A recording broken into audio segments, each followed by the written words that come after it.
I'm Nadia Taylor, Training and Exercise Manager for the Readiness Support Center. And this is Semper Gumby, a podcast about emergency management in the Corps of Engineers. We'll cover topics about disaster response and recovery, FEMA mission assignments, and Corps-specific response authorities under which we operate for things like flood fighting and coastal emergencies. Today we're going to be talking about the Local Government Liaison Cadre, or the LGL Cadre, and we have a full house today. We have Patsy, Fletcher, CJ Hamilton, and Todd Miller. So Patsy, let's start with you. What do you do for the Corps? I actually serve as a member of the Emergency Support Function 3 Permanent Cadre with the headquarters. CJ, what do you do for the Corps? I'm Assistant Operations Manager in the Huntington District.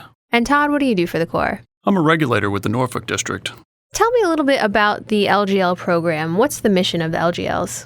Well, our motto is facilitating success, and that could look like a lot of different things, I suppose. But the main job of local government liaisons is to be that connection between the local governments downrange when you have a disaster and our PRTs that are working there and back to the RFO.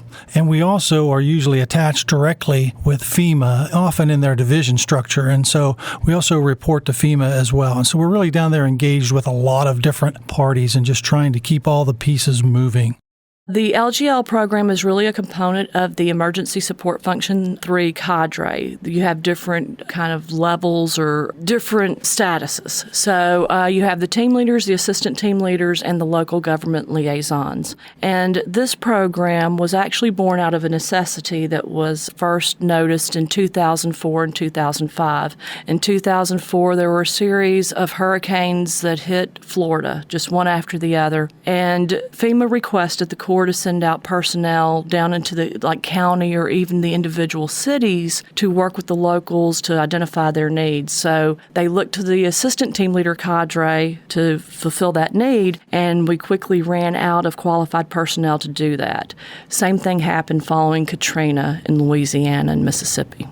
And let me congratulate you on a wonderful series. I have truly enjoyed all the other podcasts, so I'm really excited about being here today. And as a matter of fact, driving down for the class, I listened to all of the other podcasts on the way down and learned a great deal about urban search and rescue and the debris mission. So I think it's a fantastic idea and a fantastic way to reach an audience. Whether you're waiting in an airport to go on deployment or driving to your deployment, you can get those last-minute reminders and refresh your memory about all the missions. So I think this is wonderful.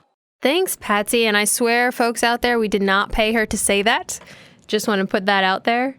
But let's go back to LGL. So tell me about the LGL program now. It started back in 2004 or was born out of a need in 2004, as you just said. But now, in 2016, what is the LGL program? What's its mission? The real mission is to go out and to work with the local governments. We all know that the disasters are local, and then it goes to the state and then to the federal level when they ask for assistance. And many times the locals, having just gone through it, aren't sure how to request assistance or really how to communicate their needs at the time. It is not that the local government liaisons are out there to sell a Corps of Engineers program or anything like that, but if there is a need for Corps assistance, they help the locals apply and get those requests into the right channels. Also, when we are out and executing FEMA missions, the locals need to have some information on how that's going, when things are going to start. So really they serve as a communications conduit between the local and the federal, whether it be with Corps missions or even sometimes they can suggest maybe other ways to find the assistance they need. What are you actually doing in these communities downrange? Well, we will meet with the local officials and try to assess what their needs are and make sure that they are communicating those up through the channels that they have to the state, and the state prioritizes them from there. But they also want good information on what our planning and response teams are doing, like debris and housing and infrastructure and so on. So they know what the status is of those teams in the area. And so we're able to communicate that as well. So we have to keep a good eye on what everybody is doing for the Corps in those areas and be able to tell that to the local communities.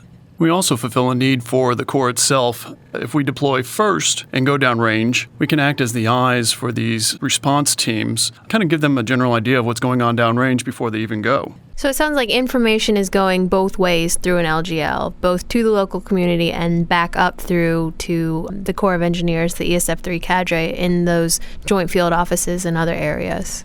That's correct. Yeah, and we often find where things are not flowing well, and that's one of our main responsibilities is to make sure we can connect those pieces and make those different contacts.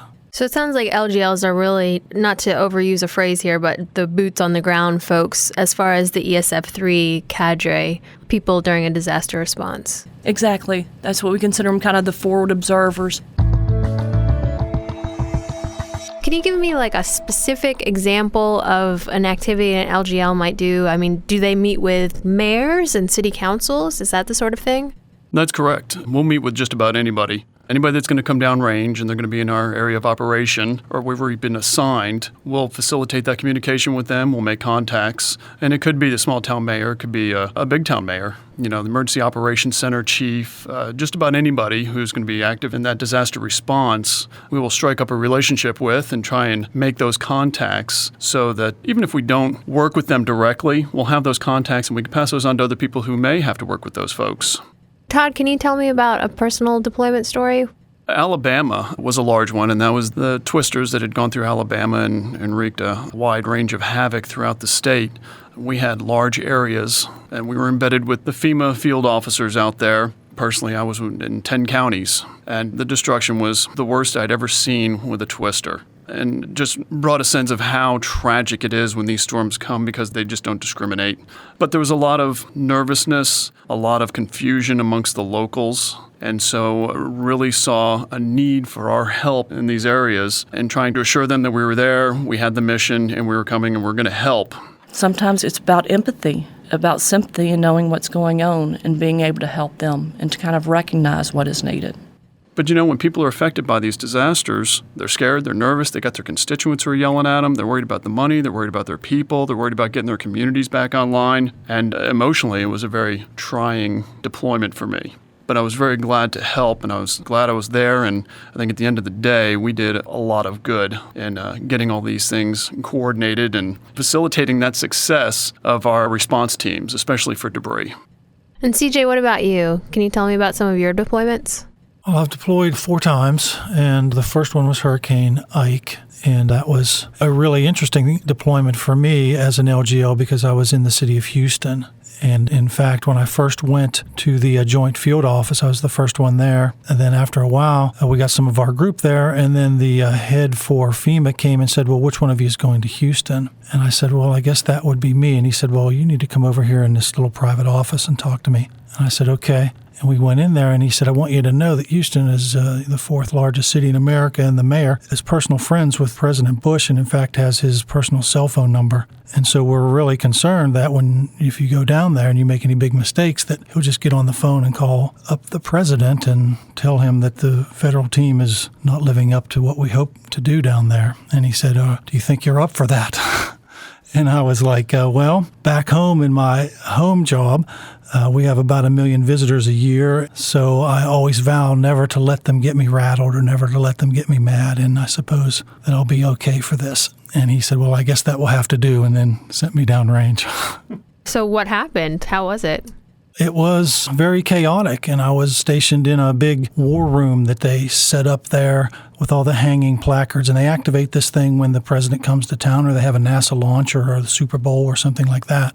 But it was fascinating. I was sitting on one side was the governor's office representative, and on the other side was the central medical coordinator for all the big medical emergencies that they had. But the room was all full of people from different agencies, and so my main role there at the beginning was to help facilitate the power needs because so much power was out and so many people needed power, especially at those medical facilities. And I was able to coordinate back with the folks on the power team and try to connect those dots and then help the other PRTs as well along the way when they spun up.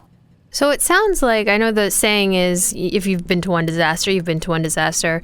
And the stories that you have shared with us, they are very different, and you have to know a lot about a lot of different things.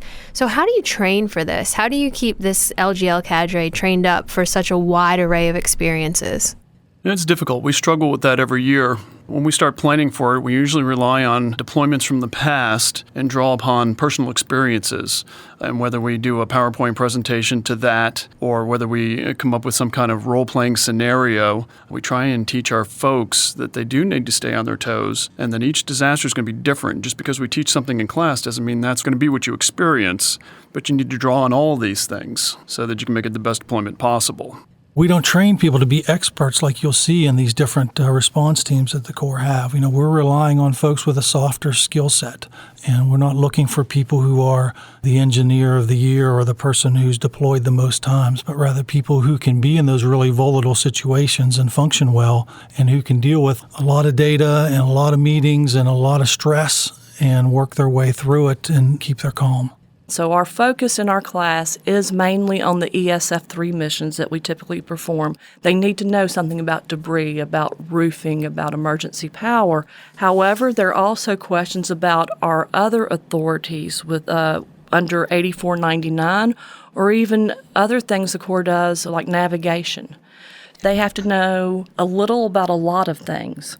So we use what we have already. I know that a few years ago, the Readiness Support Center had the online modules that were done for the assistant team leaders. That's a prerequisite for our LGLs before they come in, so they can start getting a taste for that. They know what the planning and response teams do. They know the national response framework and how it's set up. But it's constant learning.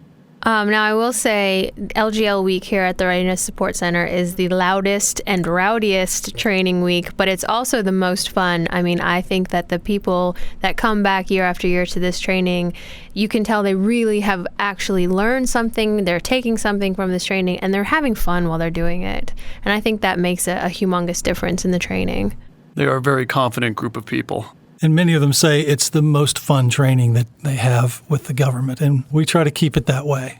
We're having fun, but we're also really watching them and testing them because we put them on the spot a lot of impromptu things, a lot of role-playing, and we want to see how they'll do because we can't afford to have people make mistakes around big city mayors and county judges and U.S. senators and some of those people that we do find ourselves talking to.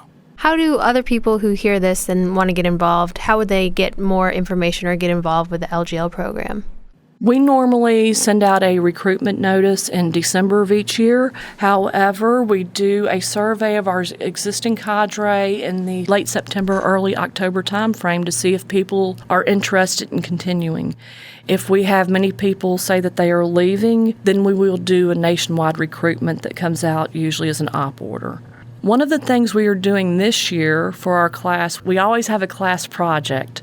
This year's project is to have our students help us develop training for the districts if they are interested in having their own liaisons to go out to send to their state capitals or even into their counties when they're in a flood fight or something like that.